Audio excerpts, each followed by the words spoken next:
Hi there, this is Emily Craig, and my YouTube channel is Shikaya, and I'm trying some new software, so let's see if it works. Alright, I've been having some philosophical movements and realized that we're at an impasse in our civil society. Everything's kind of stuck. And we need to think about where this is going. Life in balance is good, but we'll never get to peace by aggression and covert ops. What peace requires is an aligning and a harmonizing of the people who know how to make peace and keep peace, the peacemakers, the ones who are trained in listening for consensus. Okay, and it's like health. I have these ads coming at me all the time about prophylactics, but my health is improving due to my attention to my habits. The breeding was done before I got here, but the longevity, learning how to make the body last, because the physicality is temporary anyway, is a challenge that somebody on the outside, an impersonal agency, has no access to the data. Okay, and my health is part of what gives my life meaning and dignity, and that's not achieved by my being dominated or manipulated or jerked around by ads and marketing.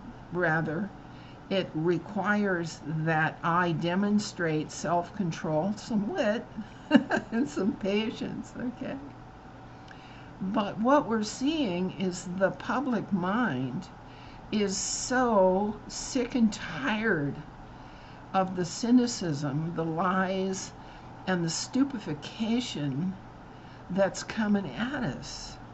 We're just so tired of it.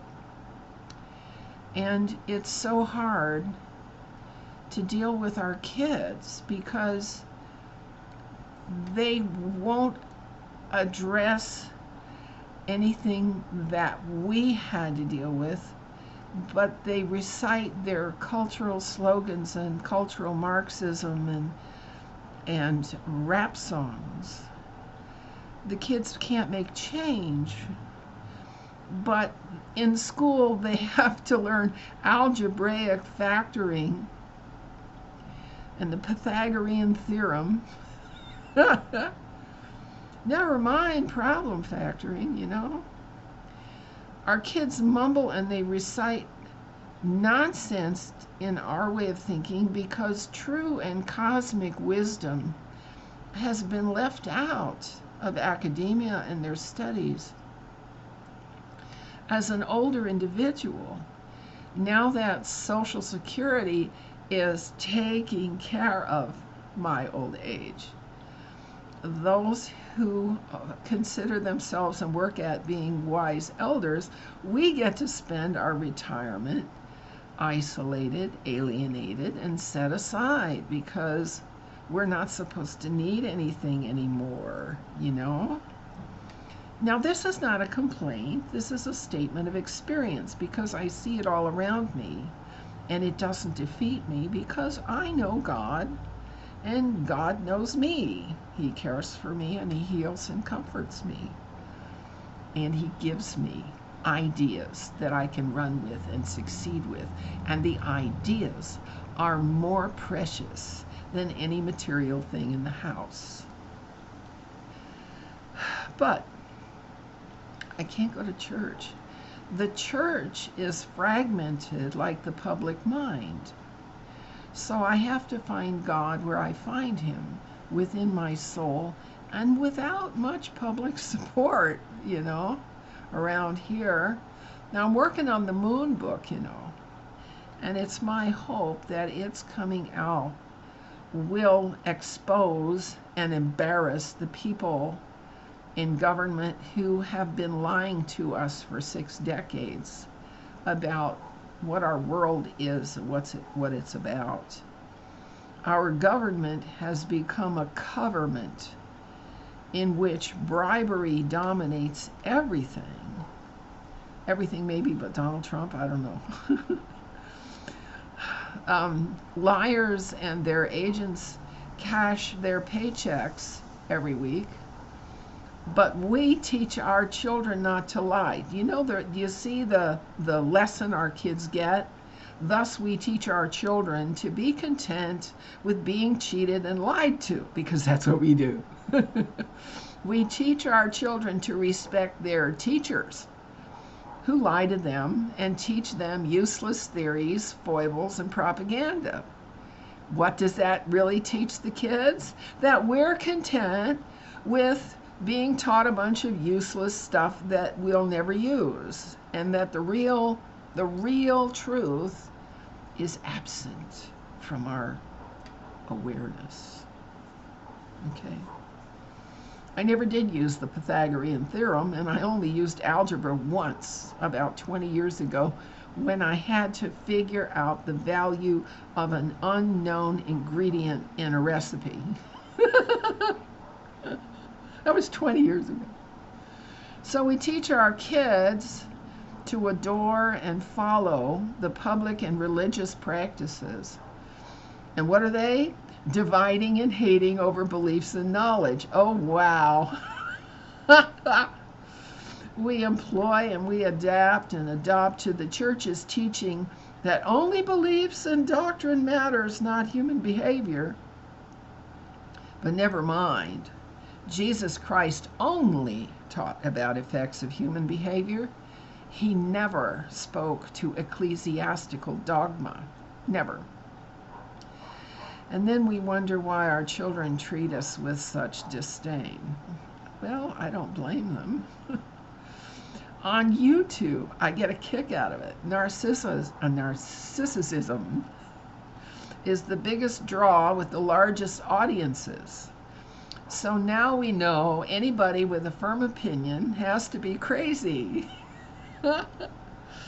And we will resolve our fears according to the civil norm in a bottle, a can, or a pill, in a trip or a move or a shopping spree, so the whole world can just go away for a while. But that isn't going to fix it.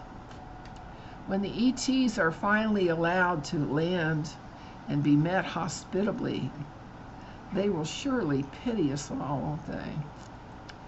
But in the meantime, the concern about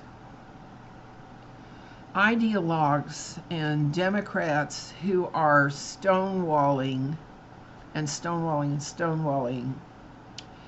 they seem to have a cosmic reason for being willing to set all logic and all reason, all experience aside and just, with their dogma. That says something about what this deep state is doing to motivate its people. And one of the things that's been floating around is this cloning technology, which is on the same level as the energy weapons technology, which is held by the deep state. And if the deep state is able to simply continue to clone its favorite elites and leaders and maybe give them, they disappear them and then they give them a new name indefinitely, we who hold to the principles of governance by representative and representation and by consent are in real trouble, because they will be very difficult to unseat. And I'm hoping that President Trump and the nationalist leaders of Russia, Assad in Syria, Marie Le Pen in France, the leader of Poland, and the Brexit bunch in Britain. I hope you'll all take notice of the fact that these deep state leaders, though disappearing, don't appear to be losing their influence. And I have some concerns about that, but we'll talk more about it later. See ya.